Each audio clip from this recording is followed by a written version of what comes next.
Why do you think OG in their draft decided, you know, that they did want to just put the Viper as the support and get a Mar on the Slardar this game? Because we're not seeing a lot of... See these trees that he's throwing at you? Well, let's see if the tree throw is revealed. Yeah. But I mean, that does look quite goofy. Yeah, that... And musical lanes already. Well, okay, you at least still see it when it's thrown. Okay. Otherwise, that would have actually been pretty bad. So as we expected, you know, musical lanes. This is all what Gaimin Gladiators is about. They love to get the proper lane setup. So you see Dawnbreaker's trying to dodge the Viper Slardar. That is a disgusting lane, gotta be honest. Covers all bases. Viper Slardar is all, like, one's all magic damage, one's all physical too, so they're gonna try to put the Enigma down there to take the brunt of the pressure. And have you sort of been liking this carry Dawnbreaker that we've seen, of course, GG try before, and you know, just a hero in this position? You think it's got potential? Yeah, I like it a lot actually. This mid and this carried position, it feels really cool. The items that you're able to get, and just the buff, of course, in luminosity, it's crazy. Like, you hit 15, you have max luminosity, and you are... It's better than Jug Crit in a way. Like, it actually is an absurd amount of damage. Gonna get aggressive onto YURAGI here. It's gonna be good damage with the impetus as well. YURAGI looking pretty dead, actually. It's a lot of Quill Spray stacks, though. But with the three of them surrounding him and one final impetus hit for Sailor, well, sorry, a solo kill, Tiny versus Puck, he's going to be happy with that one, BZM. It's incredible what it sets up for the whole entire game, pretty much, actually. Once you get a level advantage as a Tiny versus Puck, like, you can always get these solo kills. As Misha, he'll go down. The aggro tri-lane, panel mentioned it's a high possibility. We kind of expected it too. Let's check this out here. Okay, this is going to be a... Oh, yeah, he's just in with the toss. And the final punch. Just not able to get far enough away there, Boom. Pushing the limits with the skill build. Going for the full aggression rather than having phase shift.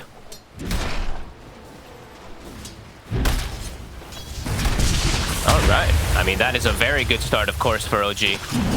And now they're even bringing the tri-lane to battle. They're going to send the Viper top to deal with this Dawn. I'll tell you what, in the mid again, Boom nearly died a second time there. He was one hit away once more. He's going to buy that right away when he can versus this obnoxious Tiny. But yeah, amazing start already. The Tiny and the Slardar having free farm. Bristleback slightly shut down, but he is in the tri-lane versus tri-lane. So Gaimin Gladiators just forces tri-lane all the time. I mean, they look to fight top. They're going to try and go for YURAGI. They're in with the snowball. YURAGI. Oh. He's gonna live. Oh, actually ends up going down. Celery was able to get in with that last hit to take him out. They will lose Tofu in return. He's got mana. Celery, one more hit. I mean, Dratch is gonna try that. Dratch might be able to get Misha. He's gonna run down the Zeus, but yeah, he has to hold back. Tiger's gonna start stacking up the poison on him. Oh, Viper is so disgusting. He's actually gonna... I think he might die. One more. They're out of mana, right? Oh, one more. Is that enough? It's kept it up at 5 stacks. Oh, it's really close. He's okay. Let's just look. He just walks up and gets it on them. Tag team Starbreaker is no joke. No joke at all. Ace will also have free farm though, so even though there is a Slardar free farming, of course that Enigma is going to have a really good early start to go for that Vlad's, which it does seem to be.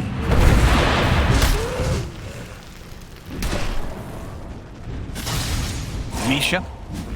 It's going to be fine. Of course, we'll always have that heavenly jump. Just checking the runes. Boom. It's going to be a nice one. A DD. It's a big one.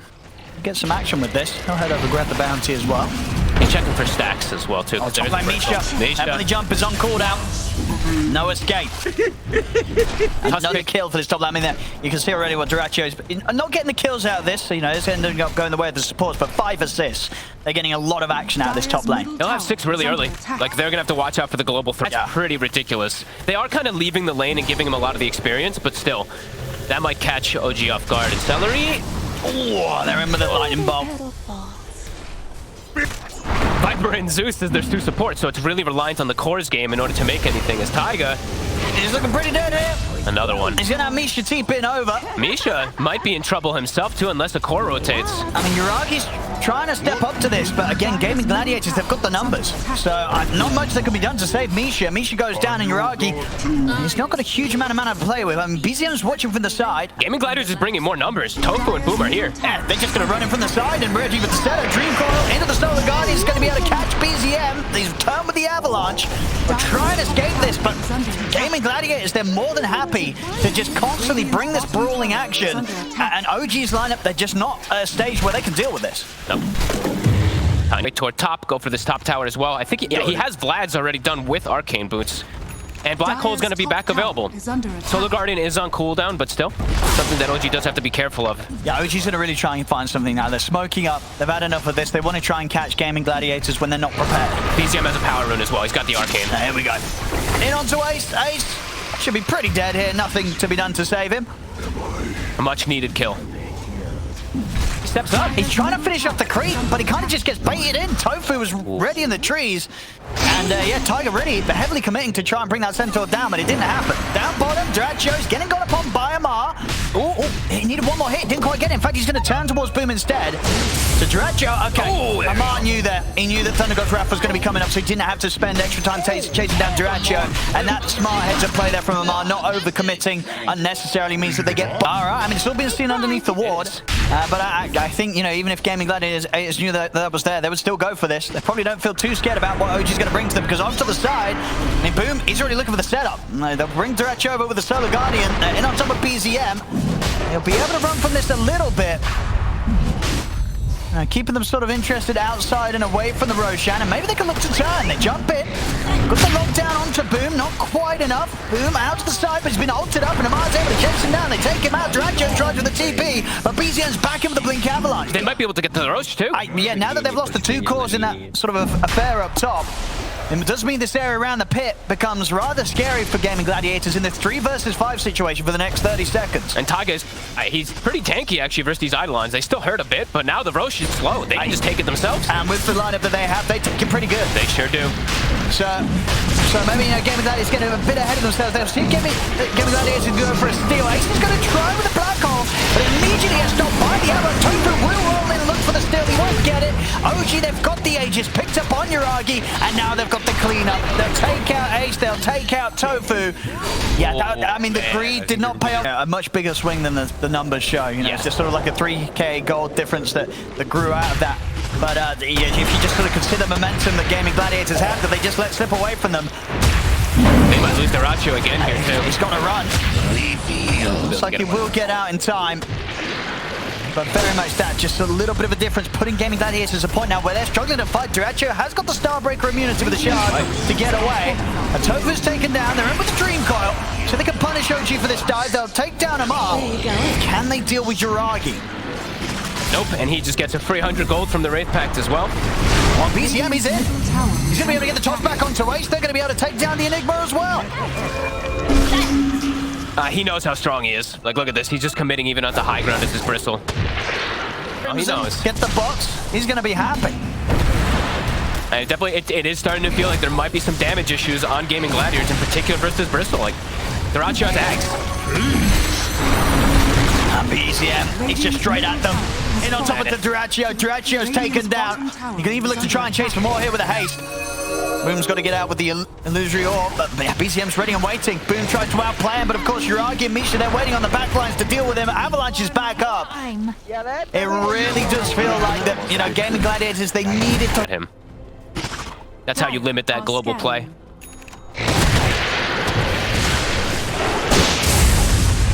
I mean, YURAGI, he's just ready to die. Ace. Yes, sort of far out here to the side. I mean, Amar amping him up. Misha's getting turned up on the Eidolons. A black hole for what? Oh, it gets cancelled by the Avalanche. And I'm sure you know you're we'll find Tiger in the mid. Aegis is going to be going down in 15. Gaming Gladiators might set up for a move as it times out. 10 seconds. BZM is going to force them to have to start things now. 5 seconds. The backup Amar, he's in with the crush. He's not going to let them get anywhere close to YURAGI. YURAGI's going to be able to step out to the side, heal up with that Aegis regeneration. See, BZM be the new focus. They'll try and go for the Tiny. He is deep. Get him. But and the Solar Guardian, BZM's able to dodge it to the side. He's still alive. Finally, he goes down. But it did take an awful lot to bring down the Tiny. And now Gaming Gladiators, if they really got anything more in the tank to take any further kills, I don't think they have. They've got to back off. YURAGI just completely untouched and pretty much full length. Look at the damage. A huge amounts of damage with this minus armor and physical coming into play from the two of them, Amar and YURAGI. As Gaming Gladiators, they get a couple of kills, but feels like the damage, especially for the pocket, is now just gone. Boom's game. Celery. He's gonna get like 2-shotted by Bristle. 1. My goodness. 2. Yeah, proper Big damage indeed, Yuragi. 8, 2, and 10. Look at the levels also. As we said, you know, OG, they tend to do this a lot of times, the distribution of farm on their 3 cores, all 18. So max Warpath, max corrosive He tries to clear up the mid-wave. He's just going to dive straight through the BKB. Of course, BKB is not going to do anything against the Bristle and the Slardar. And on to the next one, BZM. He's kind of baiting them here. Go, go, go. Oh, the flipping tap on the floor. Wait, oh, what? Jesus. Got a bit of inventory management on the fly there. BZM's trying to, because he's trying to disassemble, make his BKB, and it just got messed because he up. didn't have the slot, so he dropped it to me, yeah. They're going to be able to get themselves another round of the Roche Chat. Oh, yeah. Going to be all theirs. Hairball online. Amar, he's not only... Minus 45 and then the AC order. So, like, minus 50 armor or so that they can put onto heroes pretty quickly. I mean, and look at Gaming Gladiators heroes, right? It's not like these are high armor heroes in the first place. They are squishy. Draccio. Couple hits. He may just be dead. He is. He's gone. He has got buyback. Obviously questionable what a second life would even do in this sort of situation. I mean, here we go.